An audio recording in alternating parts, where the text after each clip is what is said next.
director, founding editorial director at Tor, and I've done it all my life practically. Jenna covered a great many of the aspects of how you get as far as a publishing company.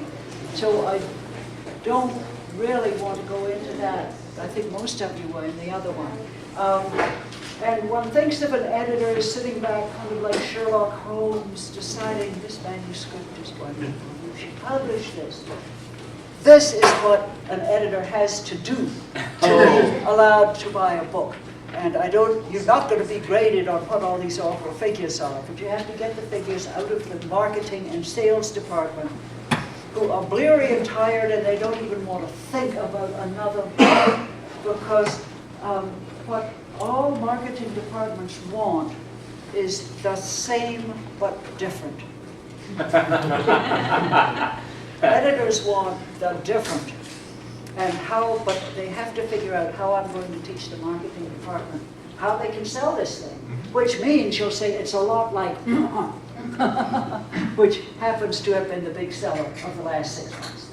Yeah, if you can figure out some way you can tweak the truth around that one, right? Yeah.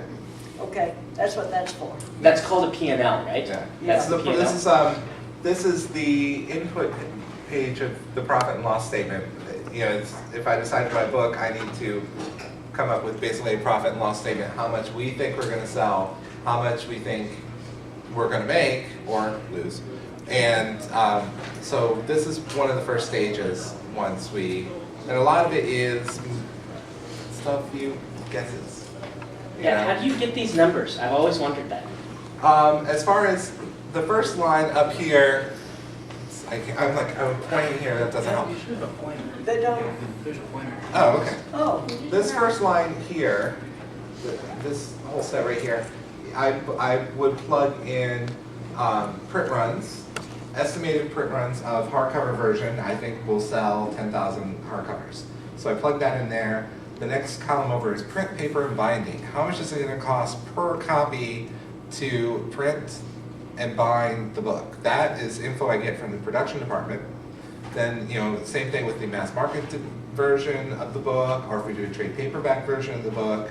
And the print, paper, and binding changes. If you're printing 9,000 copies, it's different. So you go back to the production department. Right. And, you know, if a certain amount of time has passed, even if its figures are the same, I have to go back to them because the price of paper may have changed. So it's a commodity that they go out and bid and buy on. Then below that, we plug in return rates, estimated return rates, what we think we're going to get back from the bookstores, and we kind of look at comparable titles or an author's previous sales, if they have previous sales, to get an idea of what sort of returns would come back. And on the mass market side, it's just, it can be really discouraging because mass market books, the whole idea is we get lots and lots of books out through a wholesaler, but return rates on a wholesaler can be up to, actually we're happy if we get 70% returns on a wholesale. You get 70% of them back? Yeah. 70% of them back. Really? On a paperback? Yes. Holy cow. From mass market. But they come back, the mass markets don't ship the book back. The publisher pays freight both ways. They ship the covers back. They ship the covers back, and they take the book and they feed it to a machine in the back of the company called a paper booth. And they turn it into confetti. 70%. Unless they're crooked, and then they do a counterfeit cover on it and put it out and sell it and keep the money. Or But if that's rare. Or if you see mass markets out there, somebody selling it, covers ripped off, Don't. those are, It often will say if the cover is removed from this book, it's stolen. being It's sold. basically, Yeah. But the whole reason 70% returns is okay is if you're shipping out 300,000 copies, 70% returns, that's still a good number of books we're selling. If we ship out 10,000 copies and get 70% return, that's not good.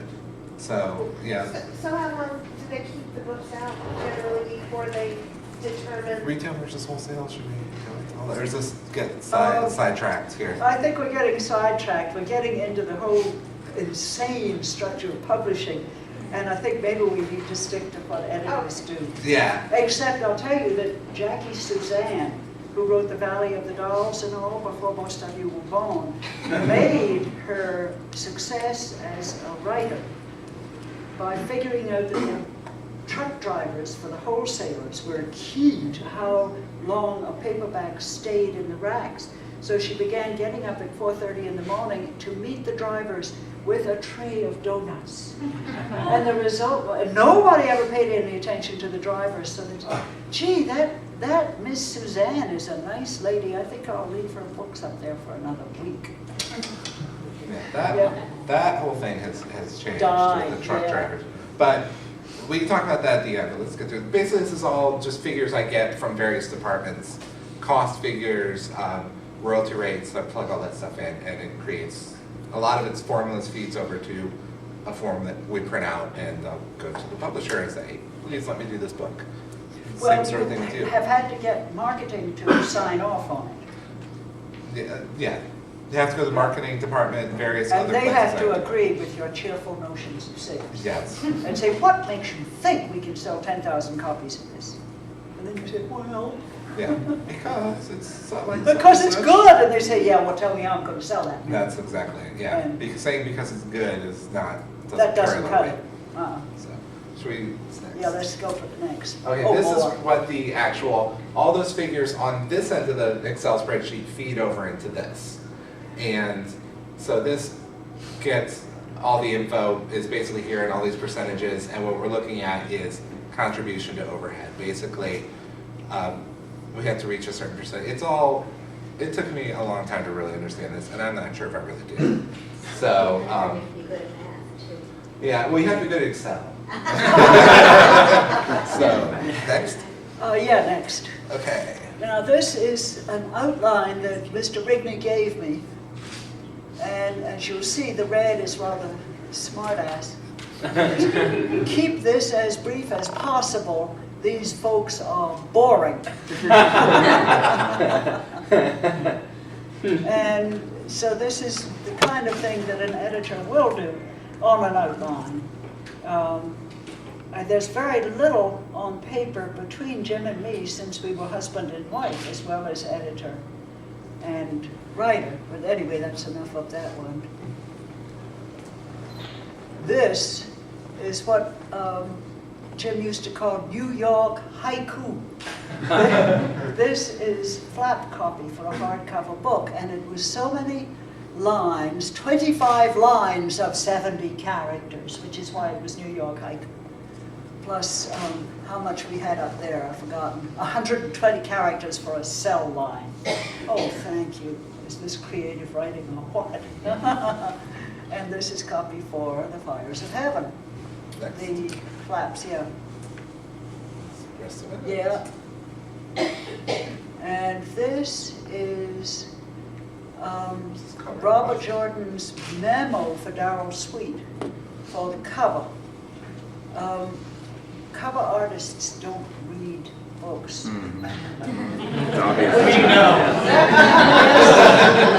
So this is for Dauro. A description of Shadar Logoth. Give us the next one. A description of Mashadar killing the thickening tendrils of fog. You know, it's to try and get a good image and keep going.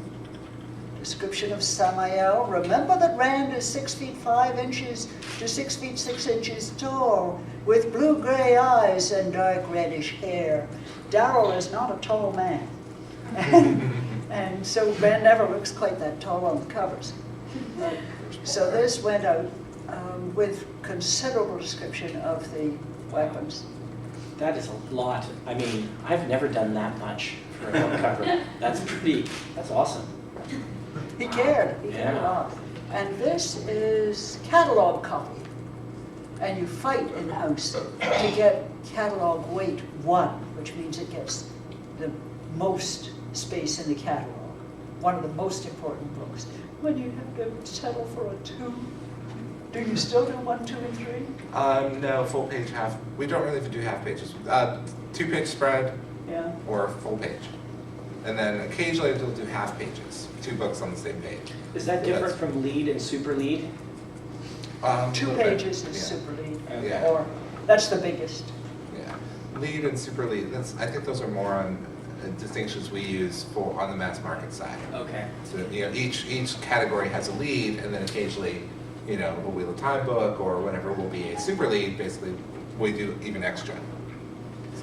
So anyway, this was pretty ground gripping and very much aimed at the trade. The next book following The Shadow Rising, hardcover 1992, 5 weeks on the Times, 5 on PW, also made the other things you're going to sell with.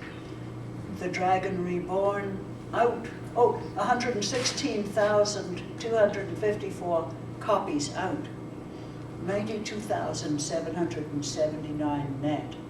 Those days are long past, yeah. It was, would we had it again? And here's cover copy for the paperback, I guess. Yeah, that's what it is. More flaps. Yeah, see, nowadays I just put it goes in a Word file and don't necessarily count the pages or anything. Or count the lines or anything. And this is a sketch Dauro sent for the cover for Fires of Heaven. Notice that Rand has his back to us. And we know who that is, of course. And now you'll see the finish. Oh no, here's the, hi Daryl, here's the sketch. And the Robin Hood on the back is to be replaced by a Trolloc. And so on. I was going to say, most authors nowadays don't necessarily get that much feedback on, change this, change that on the, they see a sketch. When we see a sketch, usually the sketches are like line ink. Sketches, rarely do I get color sketches like that. And that's, we can make changes there, but as far as, this is. Well, we were picky. Yeah. And this, of course, was coming from the editor. Yes. Being in full cahoots with the writer. And here's the description. Here's the following more description. And that's what came. Better, right? Rand's still too short. And his coat is still red. Yeah. Well, no, it was Matt's coat. Oh. That was anything but red. Ah, I Put see. it back to the other one. Okay. The sketch? Yeah. There we go. Oh, there it is over there.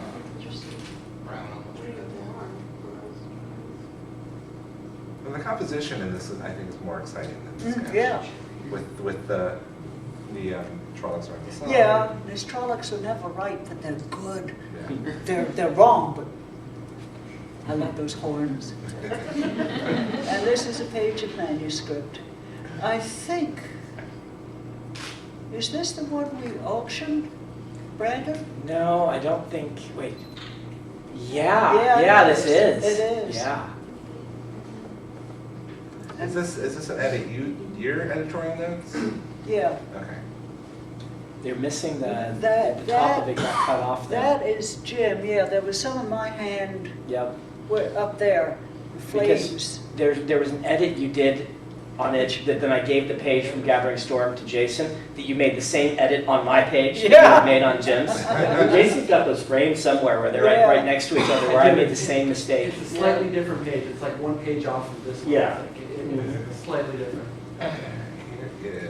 This is a page from an editorial revision letter, not to Jim, but to Mike and Kathy Gear. I don't know whether you've read any of their stuff. Did you edit the gears? Yes, a number of them. I stopped some years ago. They're very good writers. Yeah, they are. They are.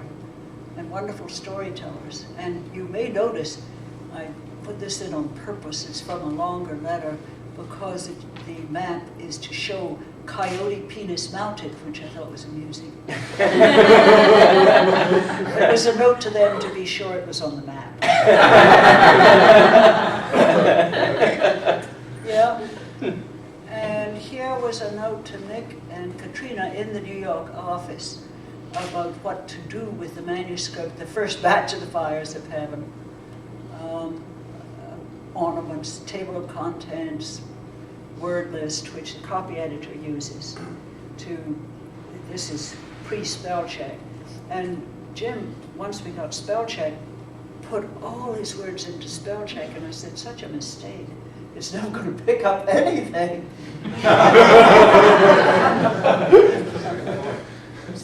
Who is the copy editor? Can you, when you find her, ask her to call? Regarding Elaine and Rand and tell her Rand me on. I wonder what I wanted to say. I don't remember. So this was, and then this is, yeah, this is the style sheet, which the copy editor is responsible for deriving generally. But I think we did, and we've got a thing, oh yeah, Adel painted. The theory is words like that either have a hyphen or they don't, and it should be consistent all the way through. So this is the guideline, and it's handed on to the printer, theoretically. Pick up on this stuff. And it also lists things like split infinitive is okay, different, It uses the serial comma or it doesn't. Yeah, so I've also seen it called the Oxford comma. More, Go ahead.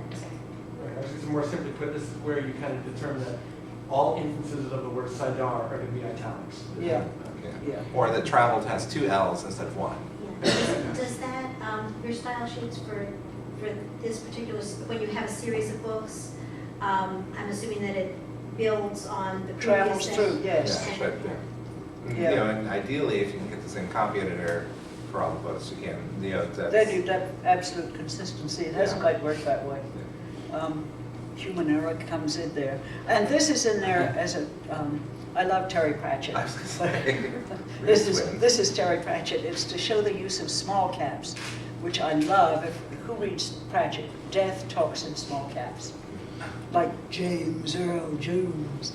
And, but I love small caps when if in manuscript, when you put in caps, I've noticed as a constant reader, if I turn the page and over here I see the word stop in caps, it's very hard not to skip to the caps, but small caps sneak up on you so that they're a nice thing to use, and that's it. just like How do you do that on the computer?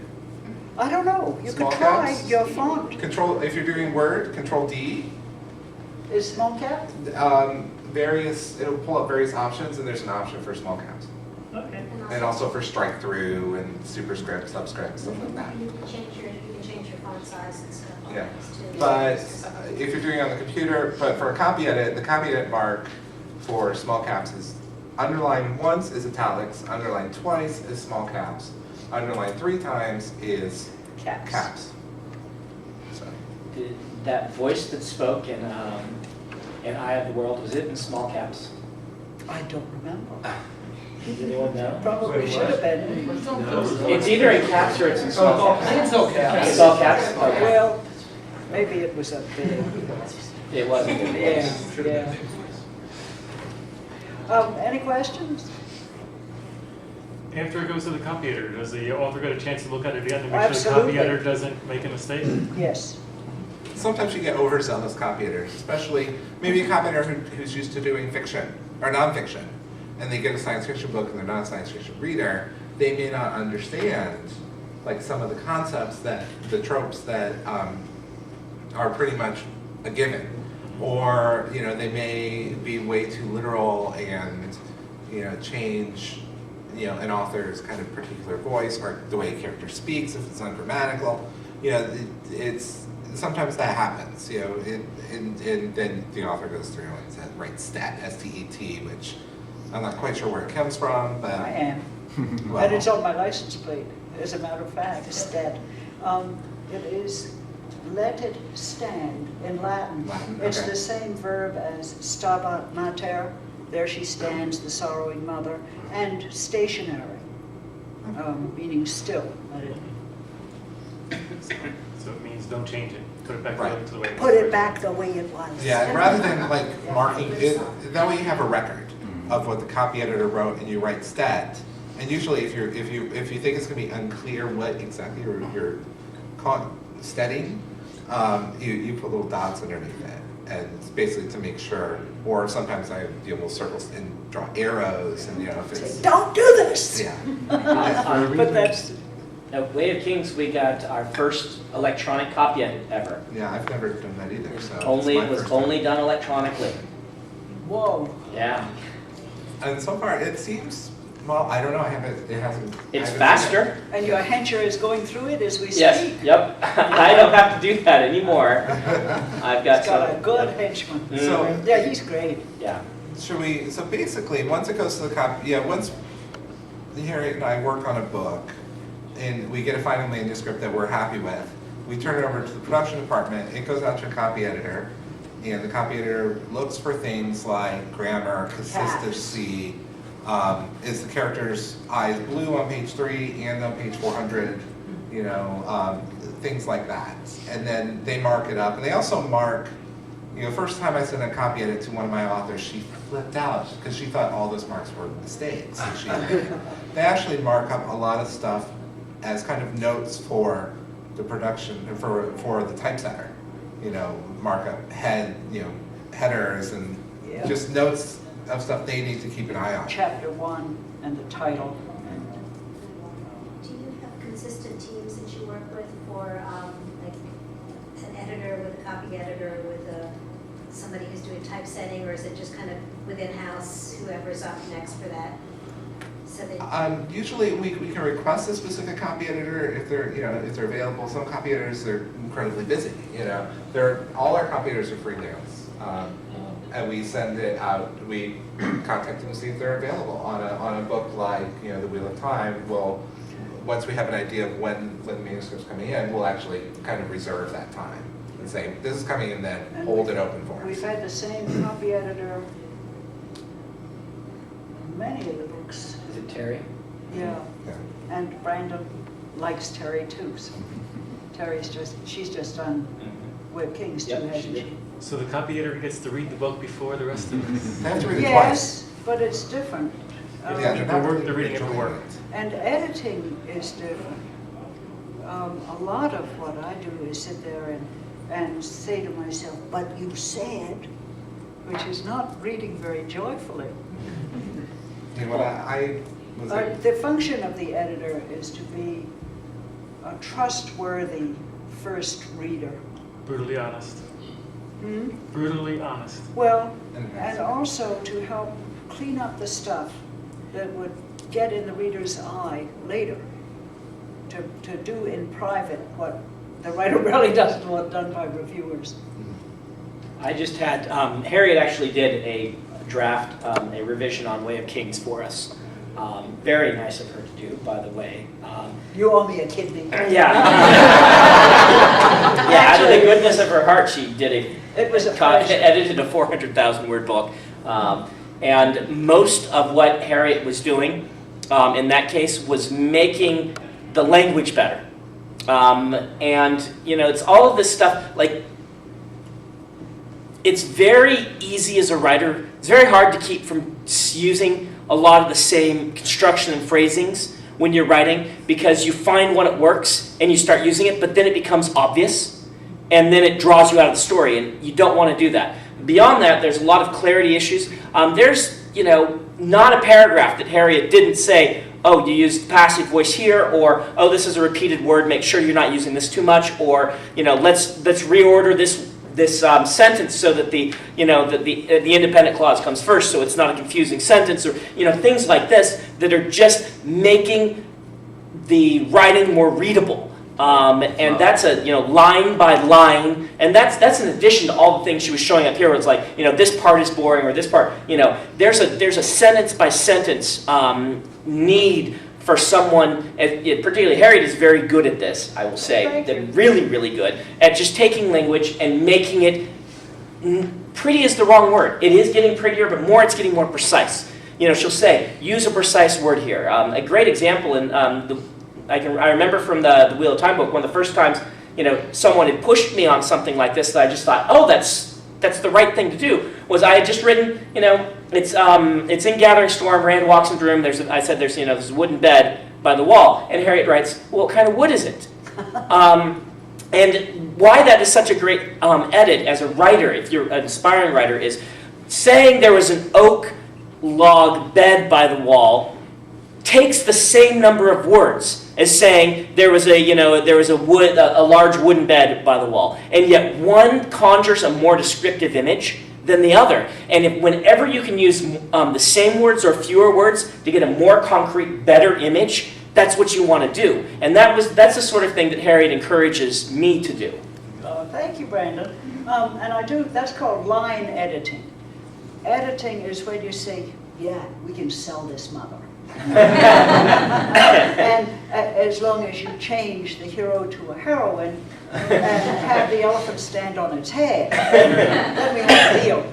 The line edit sort of doesn't get done these days, but it's the part I've always liked best. So how many times do you read a book, like the manuscript that you get? I mean, do you read it?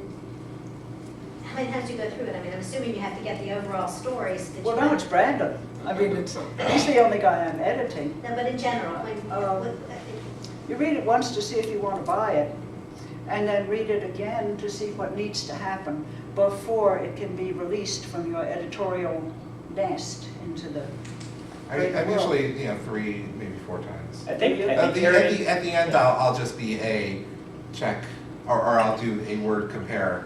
The old file versus the new file, and see what little bits have changed, and see if they addressed what these guys have had their hands on for a while. Yeah. So, Do you ever read a book after the fact, just for the pleasure of reading it, if you've edited it? Me? Yes. I am reading Conan Chronicles #1 at the moment. I hadn't read any of James Conan's since they were published. And the British publisher sends me a copy when they do a new printing of everything, which is a nice habit, as I've told already often. I say? Do you? It ought to be automatic. But you out of do the read- royalty department. You read it differently when you read it then, yes? Oh, yes, absolutely. It's a very left brain, right brain kind of thing. Yeah. It's funny because I read The Way of Kings. I had a chance to read it, and I went in and talked to the publisher, Tom Doherty, and told him how much I liked it. And he said, well, he asked me about this, that, and the other, and I was like, no, I didn't really read it that way, I just read it. Yeah, we had the same conversation too. Yeah, so. But I think that thing it is terrific, really terrific. So let me get you, and then there was some people. You had a question? You're okay? So, question for Harriet is, I know that as Jim's editor, as he was going along and turning pages over to you or working out a story, were there ever any instances where you felt strongly and told him you're going in the wrong direction with this, like maybe in a bigger scale, maybe not just like an individual plot, and where did he correct it and change? That there was one scene in a Conan where I'd given him notes and said, you have to redo this, and he didn't. And I went up to him and I said, now listen, come out here. You're Conan and I'm, what's her name? I've forgotten what her name was. He said, yeah. I said, you're behind me. He said, yeah. He said, all right, now you're going to pick me up by my waist and you're going to turn me over so that my head is towards the floor. He said, so what's your problem? I said, so I'm kicking you squarely in the balls. He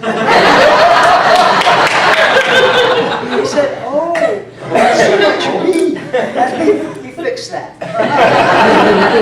There's questions over here. Yes? Is a copy editor similar to a proofreader? Oh, yeah, we didn't get to that point. Well, the copy editor, they work with the actual manuscript and they mark it up. Then it goes to the typesetter and they typeset the book, compositor. I'm not quite, that kind of magically happens from the production department. I really am not involved in it. Then we get back the original copy of the manuscript and what are called the galleys, the page, typeset page proofs. And what the proofreader does is they get the copy edit and the page proofs and they go through and compare, in theory, they're comparing letter by letter, but they're comparing, the copy edit with the page proofs, making sure that all the changes that have been marked in the copy edit are actually showing up in the page proofs, and looking at grammar and spelling and all that, trying to catch everything. And then, at the same time that's happening, the author also has a set of these page proofs and is proofreading. So we have at least 2 sets of eyes. And in certain cases, we'll actually hire, at the next stage, we'll actually hire another proofreader who does a blind read or a cold read where they don't compare it back to the manuscript, they just read it. But I don't know if everyone heard about the Pasta Bible from Penguin, Australia? Oh, yeah. Oh, yeah. This happened recently, and Penguin Australia put out a cookbook called the Pasta Bible, and some proofreaders and everyone along the line missed something. And it said, you're supposed to add salt and finely ground black pepper. And the book actually said, add salt and finely ground black people. There's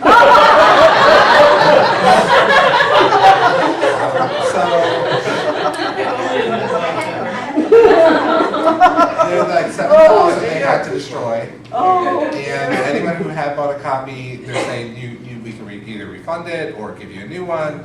And of course, that's the sort of stuff that just kind of gets through. Yeah. Because it was apparently it was in the list of ingredients.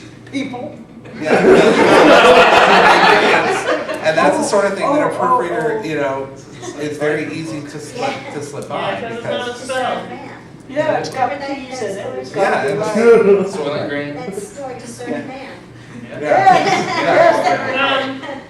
Well, the submission guidelines, they really almost act like nobody else is going to read this thing and it better be perfect when we get it. Well, the way I look at it is, I mean, you want to do your best. Yeah. you're sending me, well, I look at it this way. If I get something that I think is interesting, but it's not quite there, I kind of run into the assumption that you're sending me your best work. And if I can help you polish it, that's great. But if it's light years from where it needs to be, it makes me think, can they do that? So you But really you do want to just can't believe, just like the example that you just gave, what you overlook. And you read it 1,000 times. Well, I've taken proofreading classes and copying classes, and I've done that. They say stuff like an ingredients list or a headline or captions. The bigger it is, the harder. Those are the things you have to go through and specifically, because it'll be there staring right at it and you'll miss it.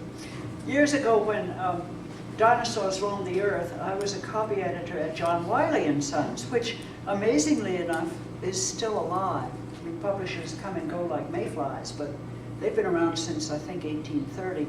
And it was in the early days of computers, and here's chapter 6, computer stimulation. It actually got into proof with many snide comments in the production department.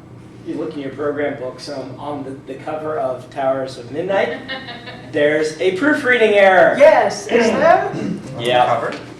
Yeah, but that's just a quick mock-up. But Oh, Gathering the Storm is quick spelled E. wrong. Yes. It's the But Gatoring that's, Storm. And there's that oh too. my God. Where's There's one with the gator in the storm? The Gatoring Storm?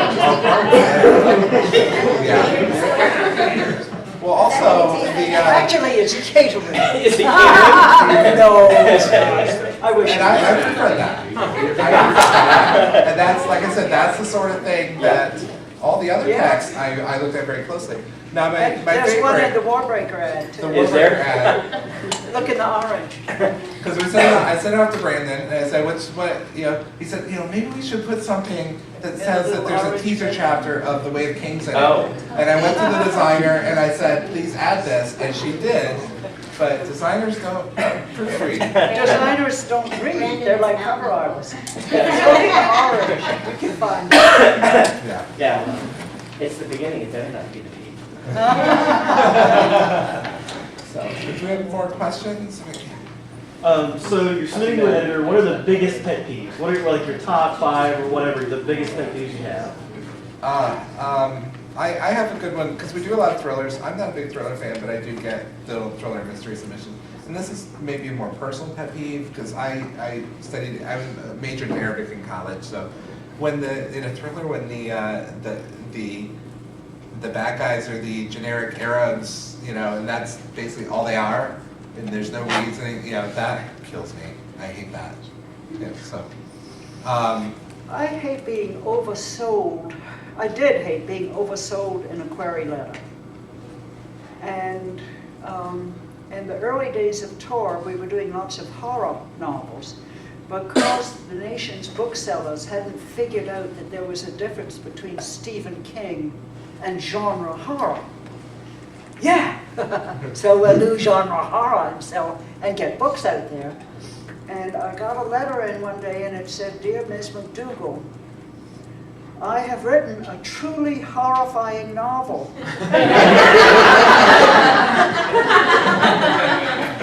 And I was tired, but I just said to myself, "I bet you have, honey." And I wrote, "No." On it. And I imagine people are feeling like that about their teen vampire submissions. Just, the agent she was talking about last hour with, what was it, 35,000 submissions a year, out of which she asked for 55 manuscripts, queries on the line, and of which 6 people became her. Are you sure law is not easier? Yeah. Well, I could just see this agent stomping through her office and saying to the intern and the secretary, "No teen vampires, hear me? None, none." I mean, as far as pet peeves, getting sent books that, I do have a really good slush submission story. I'll save that to the end. The many-faceted jewel? No, actually, it kind of ties in with the cookbook, actually. Okay. Getting submitted stuff, poetry books, stuff that we just don't do.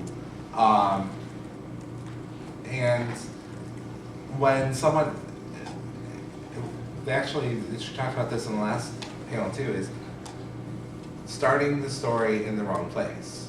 You really do gotta hook me as an editor, but even you guys as a reader. You pick up the book and you look at the first couple pages, and that's what you use essentially to decide what to buy the book.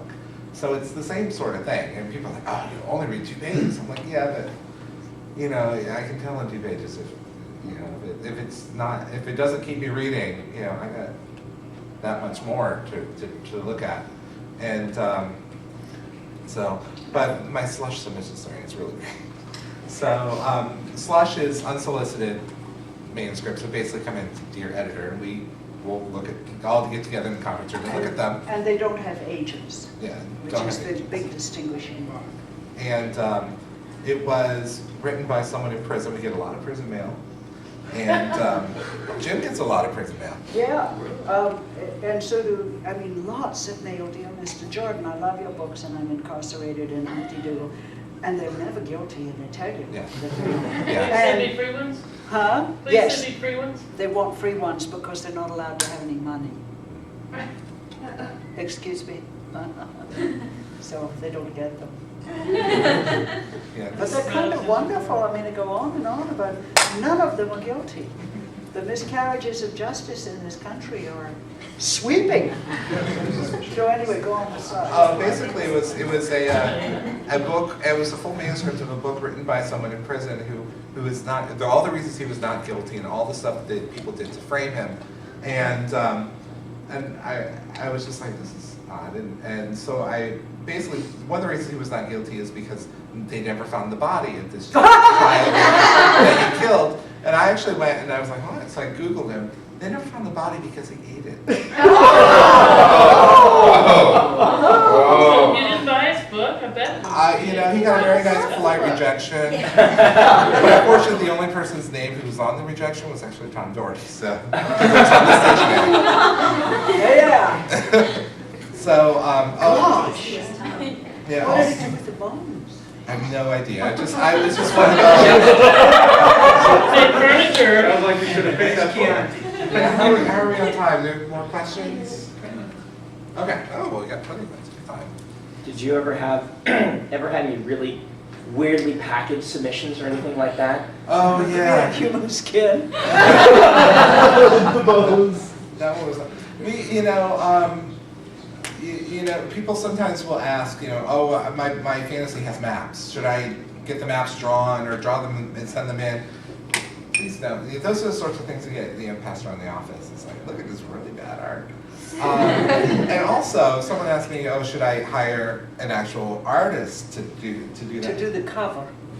Yeah, or even maps or anything. And I basically said, you know, don't do that because if we buy the book, you know, most cases, you know, that's part of our production costs. We pay for that. You know, we hire the artists. So but you know, we need to know we have the specs that we need. And so, you know, pictures of cats, weird stationery, this lovely cover letter that was on the stationery with a gigantic rainbow. But I read the book was actually about the government, you know, releasing viruses to create zombies. I'm like, you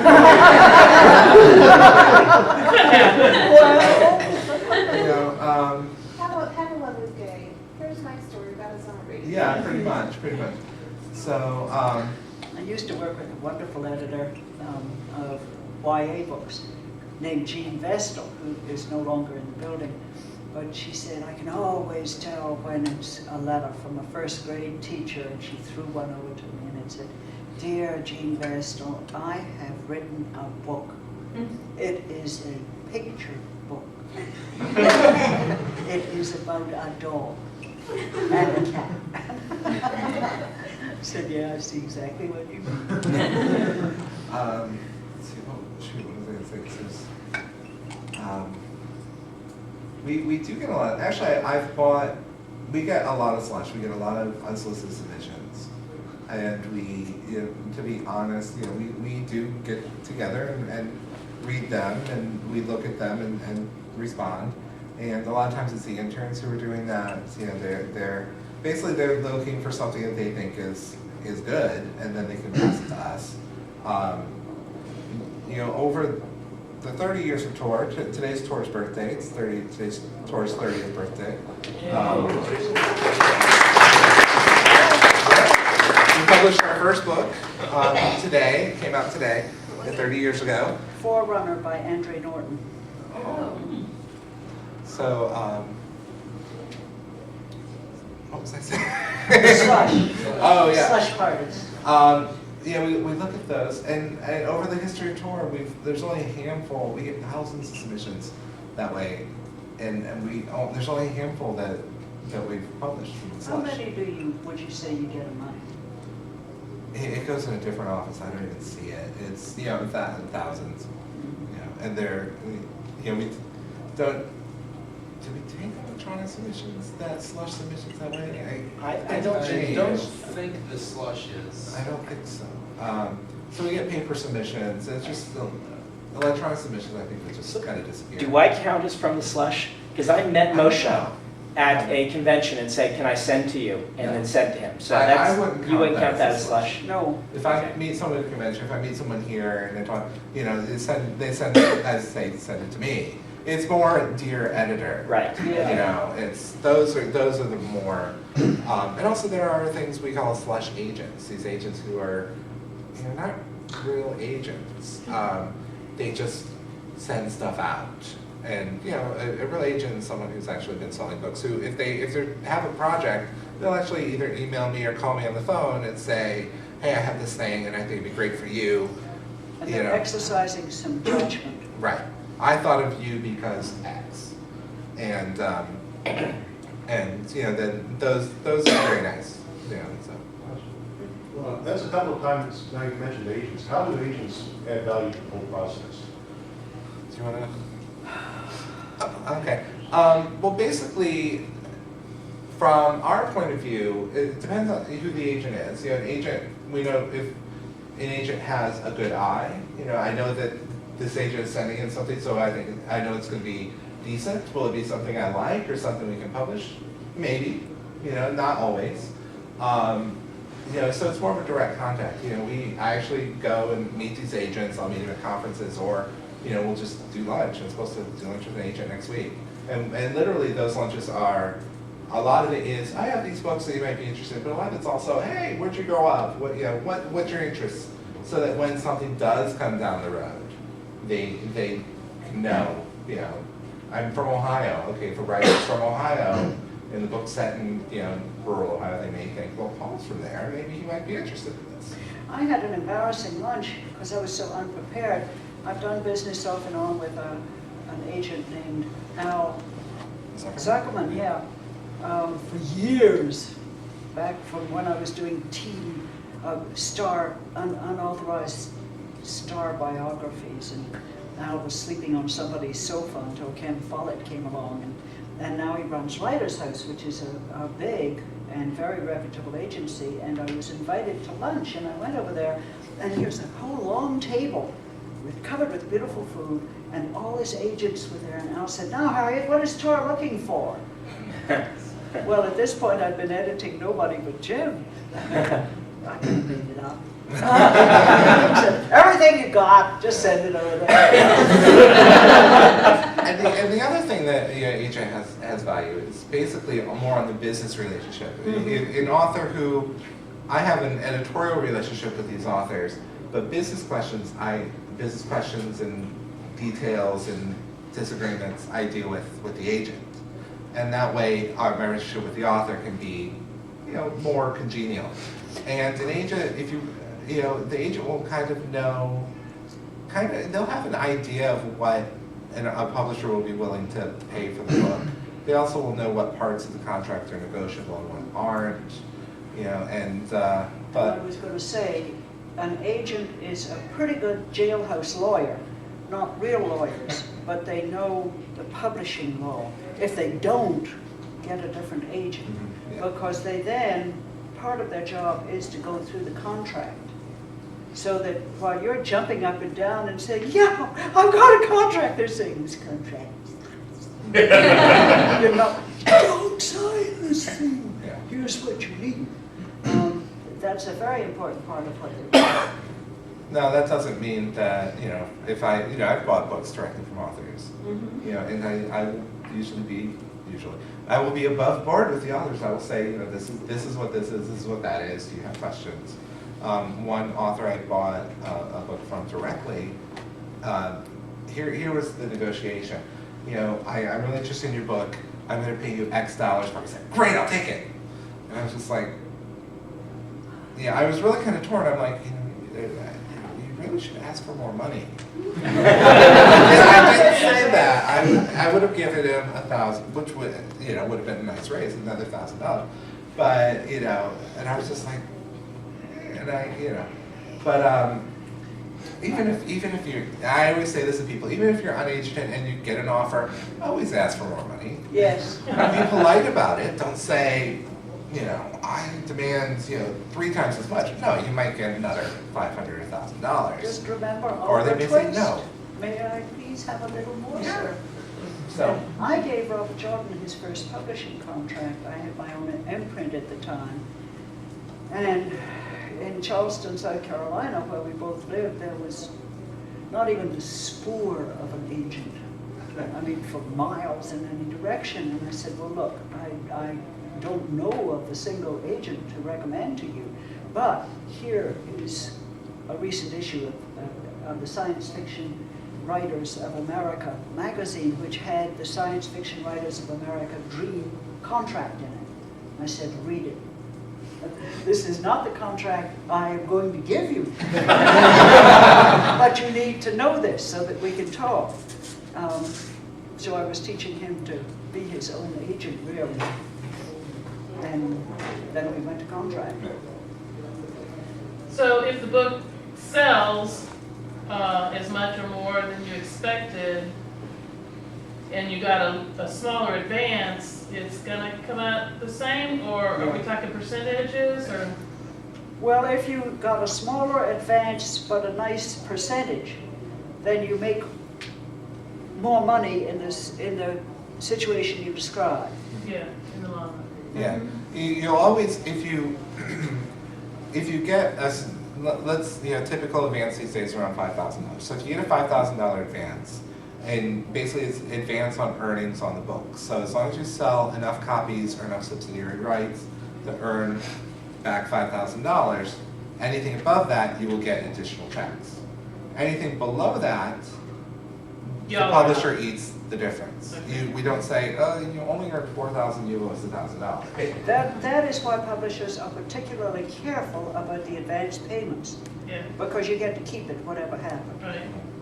And publishing is a pretty low profit business by and large. It really is.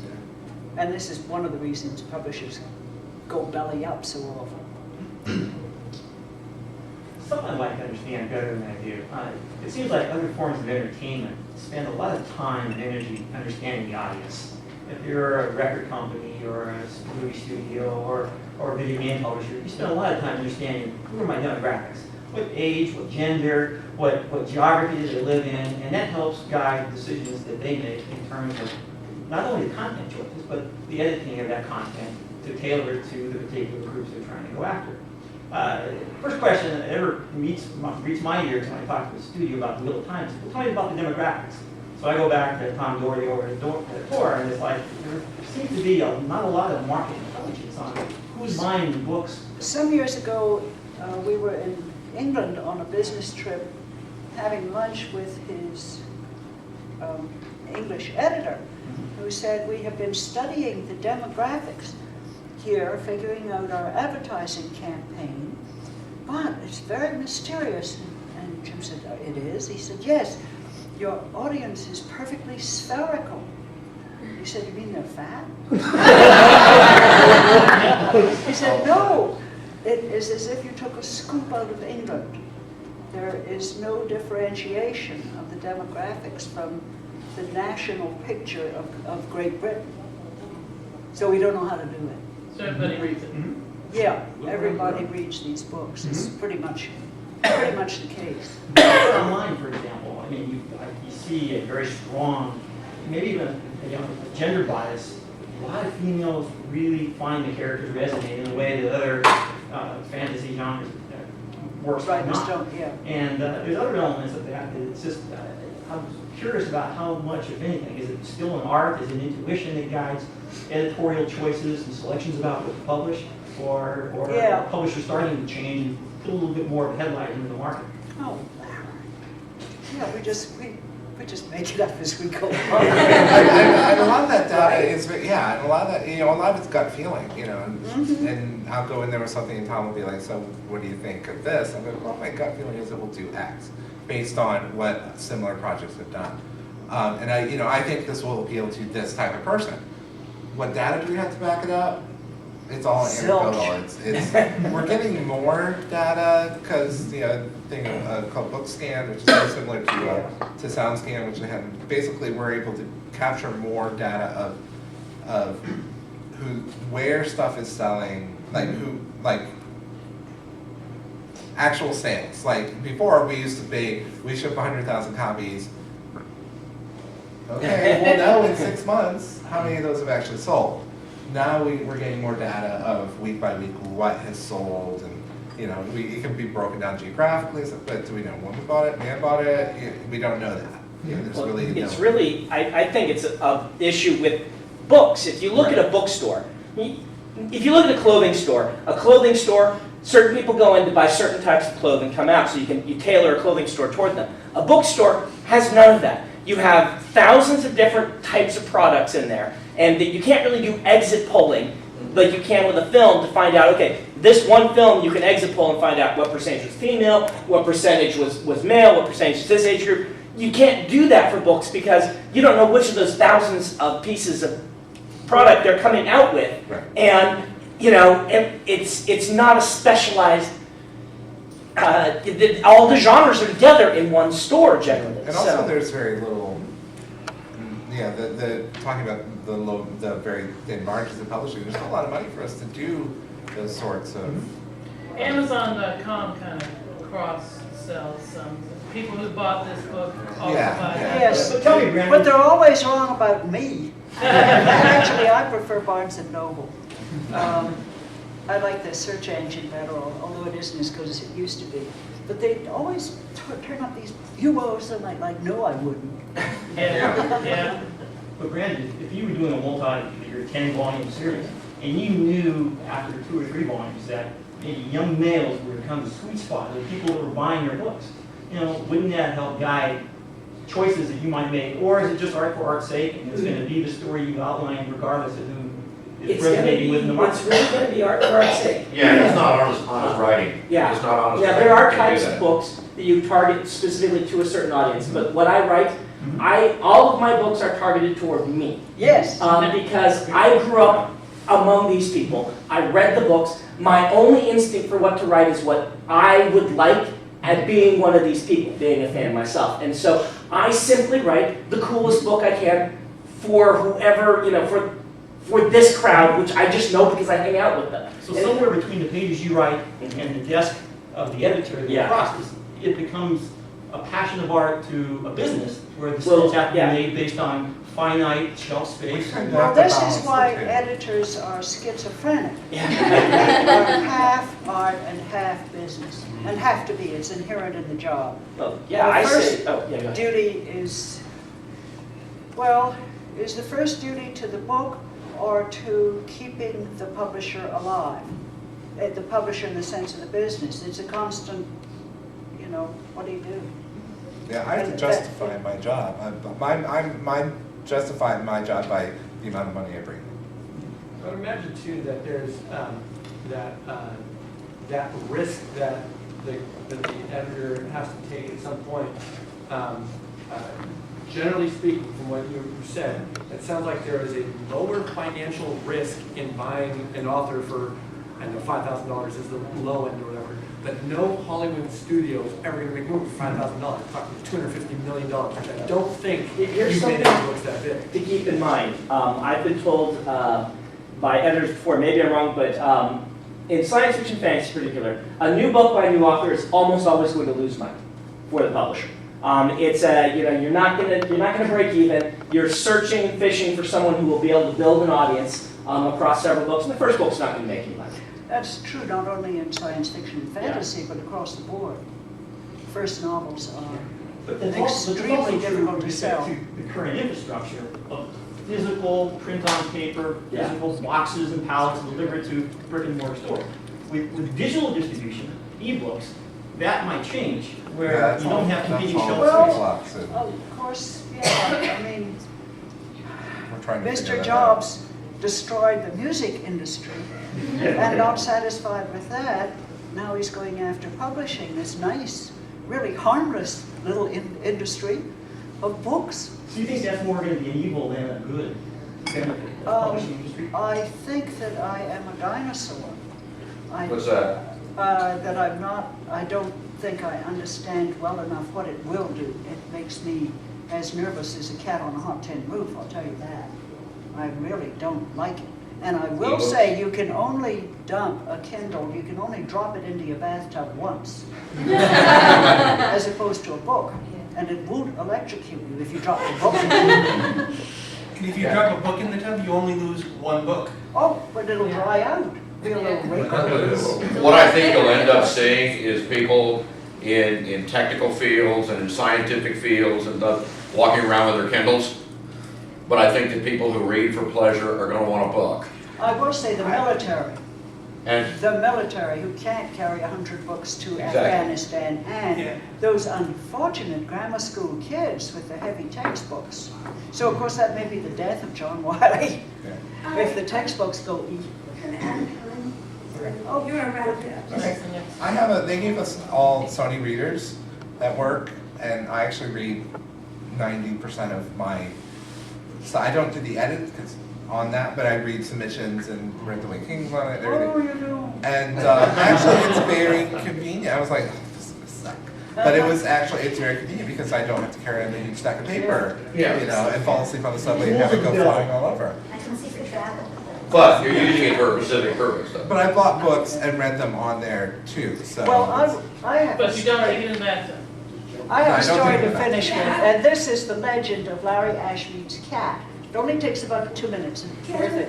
Talking about how editors do things. Larry Ashmead was a distinguished editor at Doubleday for many years, and he'd take books home, manuscripts in gray boxes to his house in Brooklyn to read at night.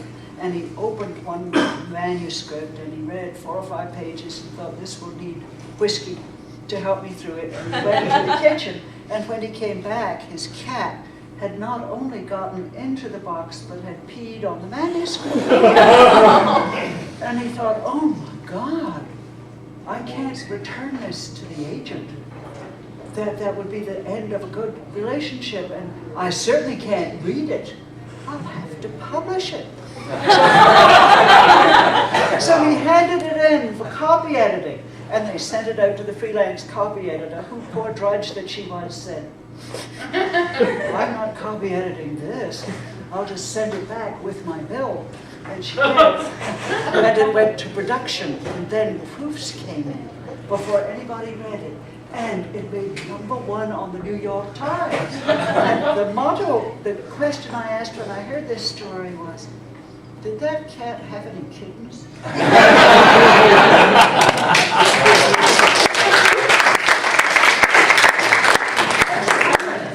do want to say, if any of y'all are interested in the book publishing thing, we have a panel tomorrow morning at 10 a.m.